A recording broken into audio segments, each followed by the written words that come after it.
पहले बाइट करी वो मेरी चलो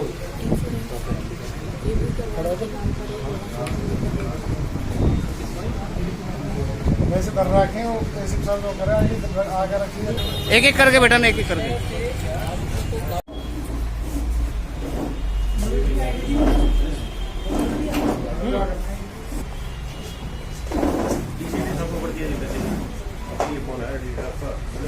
मेरे को पास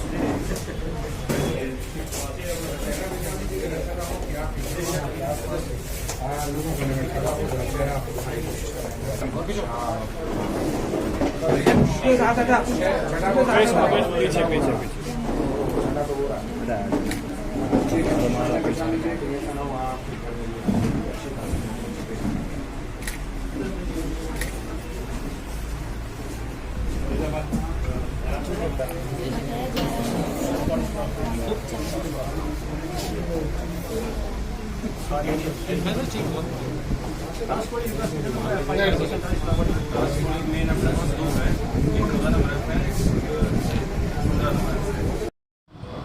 डीसीपी क्राइम श्री अमित यशवर्धन जी के दिशा निर्देश पर हमने इस पर संज्ञान लेते हुए एक मामला जो आया था कि जो इंश्योरेंस पॉलिसी है उसको रिव्यू करने के नाम पर जिस तरह से वो रिव्यू करने की फ़ीस के नाम पे पैसे लेकर और उस पर ठगी करते थे, उस ठगी का जैसे मामला हमारे सामने आया तो हमने उसमें मुकदमा दर्ज कर और साइबर क्राइम की टीम बल्लभगढ़ से SHO नवीन कुमार जी की अगुवाई में टीम तैयार करके हमने इसमें भेजी और हमारे IO PSI विकास जी ने बड़ी मेहनत करके तकनीकी पहलुओं का सहारा लेते हुए इनमें 6 मुलजिम को गिरफ़्तार किया है और इस मामले का खुलासा किया। इसमें करीब 8 फ़ोन हमने बरामद भी किए और 4 सिम बरामद करी है, जिसमें 24,300 रुपये हमारे केस में रिकवरी हुई है। इसके अलावा I4C से इसका डाटा अपडेट लिया जा रहा है और लगभग हम कह सकते हैं कि करीब 120 से 130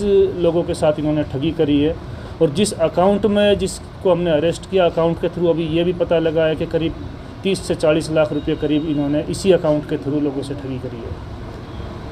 ये जो जितने लोग बताए जा रहे हैं ये इनके संपर्क में आए,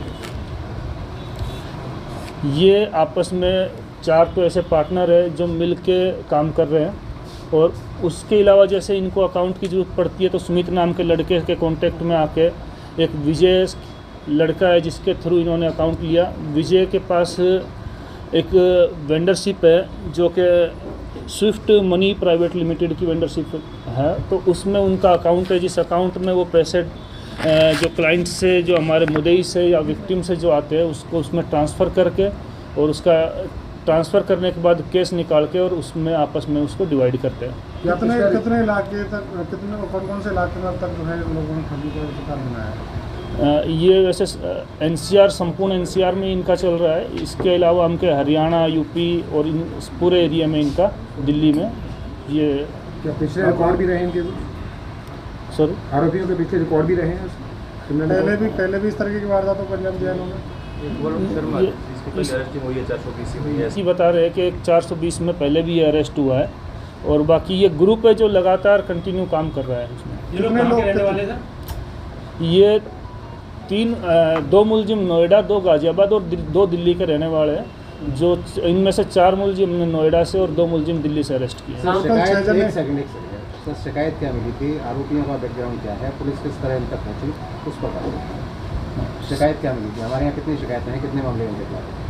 शिकायत ये है कि जो हमारा मुद्दई हमारे अखिलेश परसवाल जी, उन्होंने कहा कि इंश्योरेंस पॉलिसी रिव्यू करने के नाम पर जिस तरह से आम पब्लिक इंश्योरेंस पॉलिसी पुरानी ले लेती है और थोड़े दिन उसको ना करा के कोई उसमें टॉपअप ना करके या किसी तरह से उसको कंटिन्यू ना करके जब वो बंद हो जाती है तो उसको रिव्यू करने के लिए, उसको रीस्टार्ट करने के लिए उसमें कुछ फ़ीस के नाम पे कि इतनी फ़ीस आप दोगे उसके बाद इसको हम रिस्टार्ट कर देंगे। और पॉलिसी दोबारा शुरू हो जाएगी, तो उस एवज में इनसे पैसे लिए गए।